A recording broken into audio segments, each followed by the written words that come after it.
And joining us now here in studio, Glen Murray, Ontario's Minister of Training, Colleges and Universities, and the MPP for just down the road in Toronto Centre. Welcome back to the studio.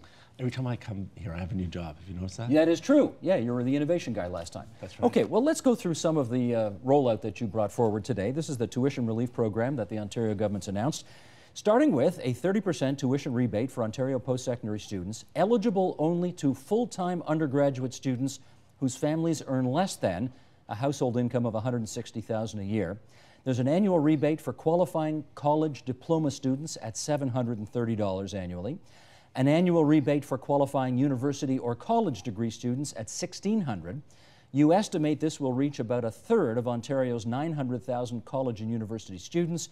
Total cost to the government, read taxpayer, $423 million. Why do we need to do this? Well, it's about half of the undergraduate students who would be eligible for this, because graduate students have a whole range of scholarships and income that undergraduate students don't. We're at a point right now where to have a chance of getting into the economy, you're looking at 70% of the jobs requiring college and university. And I'm going to dare say that when you and I were in university, that dynamic, the critical nature of getting post-secondary education for employment was not as severe as it is today, and in what is a globally and extremely competitive environment. This particular program is, the demographics have changed. I mean, if you go back to the 70s and 80s, typical family was be a couple with 2 kids. We have a lot of blended families now. We have many families. I was in Brampton the other day. One young fellow came up to me. He's the 5th of 6 children.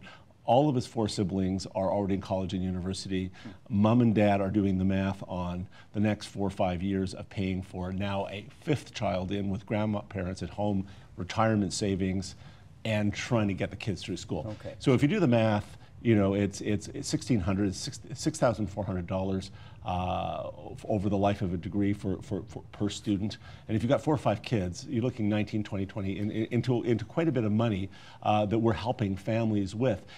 We did second career for older workers. We have 50,000 people in a very generous program there. We have 310,000 younger students coming into the system who are getting a big leg up with this.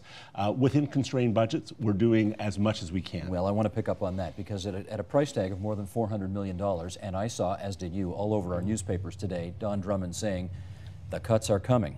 How, in a $16 billion deficit world, can we afford to do this? Well, you remember last time we were talking about, I was a mayor who cut taxes and reduced debt in a very short period of time, quite dramatically. And one of the things the Premier said to me, he said, we cannot go back to the kinds of governments where we saw hacking and slashing, the kinds of politics that led to the Liberals getting elected. You better come up with some pretty dynamic ways and look at the future trends of post-secondary education and find some way to make this more financially sustainable and affordable without reducing quality or capacity. So that's basically my mission. The first challenge we had was find $500 million, Glenn and your team.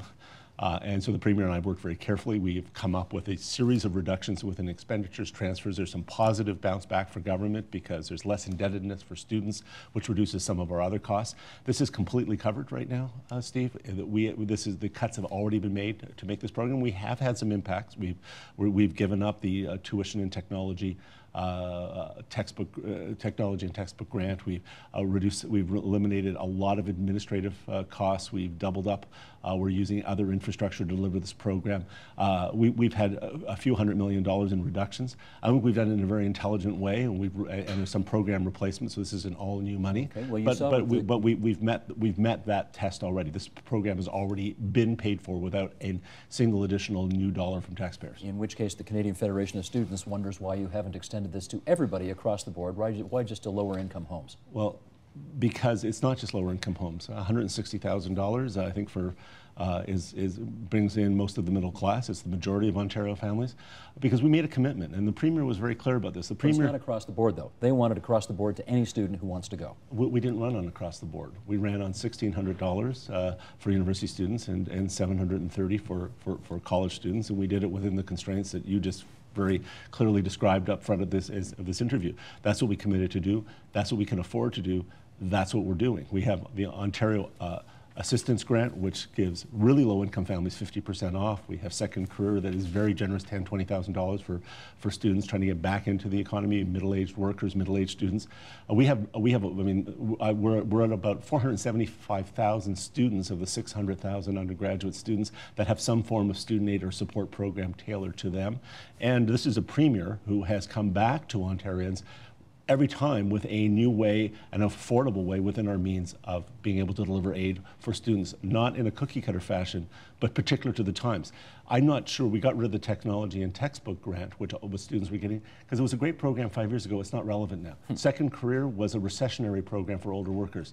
It's still relevant. It may not be in 5 years when the economy is even more recovered. This is a very specific program for the foreseeable future, for years to come, and to meet this particular need. It's only for full-time undergrad students. How come not part-timers?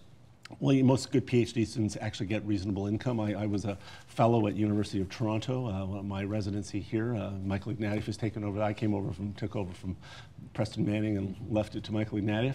I was residency there. Graduate students live in a very different world. Huge range of scholarships, much more funding available, and a much more employment attached to their studies. I have 2 members of my staff who were doing PhDs at U of T the last couple of years. They were working pretty full-time while they were doing their job, and the blend between their scholarship and their work was pretty blurred. They were actually being paid to study. So we're going to continue looking at that, because there is a very new world of academia out there globally right now, in which the blending between the workplace and post-secondary education and funding and research is becoming more complicated. But this was really to look at undergraduate students, where there just simply is very limited. And we're moving. There's been some good news. The private sector foundations are moving, and the federal government, to give them some credit, with the Millennium Scholarships, have been moving more into scholarships. Mm-hmm. We've been realizing that student need and student aid has been where the greatest challenge and gap has been. So for the last few years, and now in a more accelerated way, we're moving into the area of student need and student aid and financial assistance to remove barriers, because others are stepping up on the scholarship side. Let me look at another campaign promise, because that was in fact a promise you made in the last election campaign, and now you would say the promise made, promise kept. Right. One of the other promises you made was to build 3 new university campuses by 2015-2016. Mm-hmm. Where's that at right now? It's interesting, because we're going through that right now, and it's what do they look like? I mean, I have some particular interest. One of them is I'm not sure that they have to be physical campuses. Could be online? Could be online. If you look at Athabasca, the Western Governors, if you look what's happening in Western Europe right now, we're going through what is the biggest revolution in post-secondary education since Bill Davis introduced the college system. The third wing, or the third leg, if I could call it that, of post-secondary education is emerging right now, and it is online, self-directed, experiential learning. McMaster is doing leading work in that. Ryerson is doing leading work in that. But the promise was 3 new university campuses. Yeah. That sounds like a place.